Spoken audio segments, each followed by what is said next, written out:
دوستان عزیز، ادامه دارد برنامه نورافکن، نور در خاندان شما. چون میبینید برنامه نورافکن این لحظه پر از زیبایی است و مهمان برنامه ما هستند ستاره کاراماتوللو، خیلی هم یک سراینده زیبا، خانم زیبا و آوازخوانی با مهارت که با سرودهای جذابش البته ما دوستش می‌داریم، احترامش میکنیم. باوری داریم که عین زمانی است با صحبت جالب و با آنمون یک سرود زیبا باز هم خاندان ما و شما را پر از نور و زیبایی میگرداند و به دلهای ما فرح و شادمانی میبخشد. میتور نصیبه؟ بله درست است. خوش آمدید میگیم شما را به برنامه نورافکن و پیش از همه میخواستیم بفهمیم که سال 2019 برای شما چگونه سال بود. تشکر زیاد برای دعوتتان. سال گذشته برایم بسیار سال خوب بود. سالی اگر بگم بهترین از سالهایم بود. درسته. خطا نمیکنم. البته مادر شدم، فرزنددار شدم، صاحب یک دخترک زیبا و میگونه بهترین سال بود برایم. چگونه بود از مادر بودن؟ اکنون فهمیدید انمون رنج و عذاب‌هایی که مادر شبانه برای شما میکشیده است؟ البته میگفتن که تو مادر نشوی حس نمیکنیم قدر مادر رو. همین گونه هم راست بوده است. البته باز شیرینی خود را دارد. باز شیرینی خود را دارد. شاید کمی درباره مادر زمزمه میکند. باشه. چون درباره مادر گفتیم. البته چرا نه. آوازی فارمت را، چشمی گنهرمت را، شادی و هم غمت را من یاد کردم آچه، من یاد کردم آچه. تشکر زیاد. بهترین ولی باید نمیگفتیم که درباره مادر سرود بخواند، باید میگفتیم که این شام‌ها یا این شب‌ها، این روزها برای ماهر و جان عزیز چگونه سرود می‌سراییده باشد. یعنی علم می‌سراید. بله. راستی نه اونقدر علم میدونم، خیلی یک علم میدونم، کم کم زمزمه میکنم. دو مصرعش رو میخونم. باشد. چرا نه؟ طفلی گریانم کلان شب، طفلی گریانم کلان شب، در جهان از من نشان شب، در جهان از من نشان شب، داستان شب، داستان شب، داستان شب. تشکر زیاد. میدونی نصیبه هر مصرعی که یعنی که هر نوعی که ستاره میخوند یک سبک و اسلوب خاصی خیش رو دارد. میتونه یعنی درباره مادر نیز خوندید، همین گونه یک سبک در شما دیده میشود. بعد اعلی رو نیز خیلی هم یک سبک خاصی خود رو بود، یعنی یک صدای خیلی هم جذاب و خوب دارید. بیایید این لحظه درباره آن میپرسیم که برای صدایتون رو احتیاط کردن شما چیکار میکنید؟ از این سری خود رو برای اون نفرانی که هنوز میخواهند پیشه آوازخوانی رو یعنی انتخاب نمایند بگویید. فکر میکنم این احتیاطی البته این گونه چیزا هست، مثلا میگن چیزی خودم نخور یا اینکه تخم خام خور سحر یا اینکه دیگر چیزا. آره زیاد تخم خام. بله من فکر میکنم من تا حالا تخم خام نخوردم، خوردم نمیتونم. فکر میکنم آواز این استعدادی خدا داده است. این همین چگونه باشدم، هم چیزی خنکم خوریم گیردم نگیردم باز برقرار می شود. بله به فکر من همین گونه است.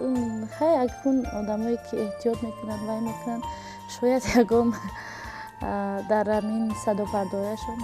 یعنی دوستان عزیز زیادتر یعنی کسانی که سراینده شدن زیادتر تخم خام استعمال نکنید باز با یکم بیماری گرفتار نشوید. یعنی شیرینی آواز این یک خدادادی است. بله البته استعداد و مهارت نیست، وابستگی دارد. بیاید از زیبایی گپ زنیم چون خیلی هم زیبا هستید. سر زیبایی شما در چی است؟ تشکر. خودم رو تعریف کنم. تعریف کنید، فقط باز رکلام نشود، نگویید که در کدام آنمون طولوری آرویشی خودتون رو آرام میدید، اینش رو نگویید میشود. نه من این گونه بسیار وقت راستی خودم رو از دست خودم میآید این مهارت، خودم رو آرایش میدهم. خودتون هستید؟ бале баъд хай агар ягон чорабиниҳои масалан калон бошад хай албатта ба як ҷое меравам ки махсусан барои ҳамин эфир барои сиёмкао барои сабтҳо лозим аст мекунам. ин хел агар мара кард ин хел ҷора худам мекунам. вале ман фикр мекунам ки зебои ситора аз он яъне оров торое ки медиҳад аз он нест. Зебои ситора дар ботинаш аст ки ба ҳеҷ кас кина намегирад ва парвои касе надорад. ва як хабари ин хеле ҳам муҳим аст дар зиндагӣ. вақте ки инсон дили соф дорад ӯ дар чеҳрааш аён аст. як хабари дигар аст, як сирри дигари ситора ҳамин аст ки ҳунари чеварӣ низ доред шумо ба фикрам. ҳаминтавр яъне албатта мин духтани сару либоси хеш худатон мебароед ҳаминтавр духтан на ба ин ки чӣ мегӯянд дизайнерӣ аст. ман ҳамаи либосҳоямро идеяш худам баъзан худам мекашам. мегӯям ҳамин гуна ба ман аксари либосҳоям яъне тарроҳи либосҳои худатон аст. бале дигар кас медузад аммо худам мекашам ки ҳамин гуна ба ман. ситора танҳо барои худаш тарроҳӣ мекунад ё агар раваду ман гӯям ки мехоҳам як курта дузам чӣ хел дузам чӣ тавсия медиҳад ё не? албатта чаро не. аллакай шумо як муштарӣ ёфтед, як ба ислоҳи дигар гӯем як клиент ҳаст аллакай метавонед. хеле хуб. акнун чӣ орзуҳоро мехостед дар соли 2019 амалӣ кунед ки нашуд ва дар соли 2020 яъне мехоҳед амалӣ шавад? албатта яке аз беҳтарин орзуҳоям модар шудан буд. модар шудан шукр. ва боз дар ки сароянда ҳастем ҳамавақт дар ҷустуҷӯи сурудҳою оҳангҳою барои мухлисони азиз бояд ҳамавақт дар ҳар як чорабин дар ҳар як ид як суруди тоза баҳриёнҳо пешниҳод кунем. яъне ки шумо имрӯз бо суруде омадед? эҷодиёт ҳастем. бале воқеан инҷоям бо як суруди наве омадам ки мехоҳам дар соли нави мелодӣ баҳри мухлисони азиз пешниҳод намоям. кадом мавзӯъ аст ин суруд? чун шумо ҳам дар ҷое дар бораи ватан, ҷое дар бораи ишқ, ҷое модар, ҷое дар бораи ростӣ мегӯянд ҷои кадом масалан кадом маърака меравӣ дар он ҷо бояд чӣ хонӣ? чунки соли нав аст мехоҳам як суруди шӯх барои суруде бошад ки камтар ҷазоб бошад. яъне ин лазза бо бинандаҳо ҳама хушӣ мекунем, рақс мекунем. беҳтарин зери суруди Ситораи Кароматулло яъне замон дӯстони азиз албатта мерақсем, шодӣ мекунем ва як лаҳзаи ҷолиби худро боз ҳам бо фароғат мегузаронем. вале пас аз таманиёти Ситораи Кароматулло ҳатман албатта ман ташаккур барои даъвататон ва ман ба кулли бинанда ва ман ба тамоми мардуми азизи кишварам соли нави мелодиро табрик мегӯям. мехоҳам дар хонадони ҳар яки онҳо сарбаландӣ, хушбахтӣ, сарҷамъии оила бошад. ҳамин гуна таманниёт дорам. мо низ сипосгузорем аз шумо ки даъвати моро пазируфтед. бигзор суруду таронаҳои шумо ҳамеша дар хонадони мардуми тоҷик танинандоз бошад ва ҳамеша шодиву сурур дунболагири шумо бошад. ташаккур. саломат бошед.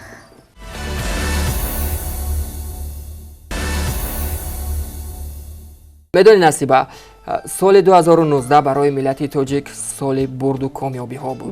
бале яъне соли нур буд. ман боварӣ дорам ки соли 2020 боз ҳам барои ин миллат соли комёбиҳо, соли пешрафт, соли рушду нумӯ мегардад. масрур тӯли чанд лаҳзае ки бо ҳунармандон будем, яъне ҳама аз пешравиҳо суҳбат мекарданд, ҳама хушӣ доштанд, хурсандӣ доштанд. яъне ин ҳама пешравиҳо, ин ҳама рушду комёбиҳо аз чӣ дарак медиҳад? пеш аз ҳама яъне аз сулҳу суботи ватани азиз ки имрӯз ҳама дар ҷодаи хеш метавонанд озодона муваффақ бошанду ба қуллаҳои баланд фат намоянд. бале воқеан имрӯз мо ватане дорем ки бо номи Тоҷикистон ки биҳишти рӯи замин аст. месазад ки ҳар рӯз аз он шукргузорӣ кард, барои он эҷод кард, барои он қиссаҳо навист, барои он филмҳо эҷод кард. ва мо боз ҳам шукргузорӣ мекунем аз анамин рушду пешрафт, аз ободии ин ватан, аз фазои соҳиби истиқлолӣ ва аз фазои ваҳдатбори кишвари биҳишосои хеш Тоҷикистон. бале масрур дуруст гуфтӣ. бояд ҳама иттиҳод бошем ва дӯстиву рафоқатро, садоқатро аз даст надиҳем. ҳамеша заррае ҳам бошад камари ҳиммат бандем барои рушду ободии ватани азизи хеш. Ва умедворем ки тӯли чанд лаҳзае ки бо бинандаҳо будем, бо ҳамватанони баҷон наздикамон будем, яъне лаҳзаҳои беҳтаринро сипарӣ намудем. бале Насиба, бо анамин умеду ормонҳои наку барномаро ба фарҷо мерасонем. Ба тамоми бинандагон сари баланд хонаи обод ва тани сеҳатро таманно дорем. бале пеш аз ҳама саломатиро барои шумо таманно мекунем, зеро ки ҳеҷ неъмат беҳтар аз саломатӣ нест. яъне саломатии миллат бойгарии давлат аст. ҳамеша ҳар куҷое ки бошед сиҳату саломат бошед ва ҳамеша бо телевизиони синемо бимонед. Хайр.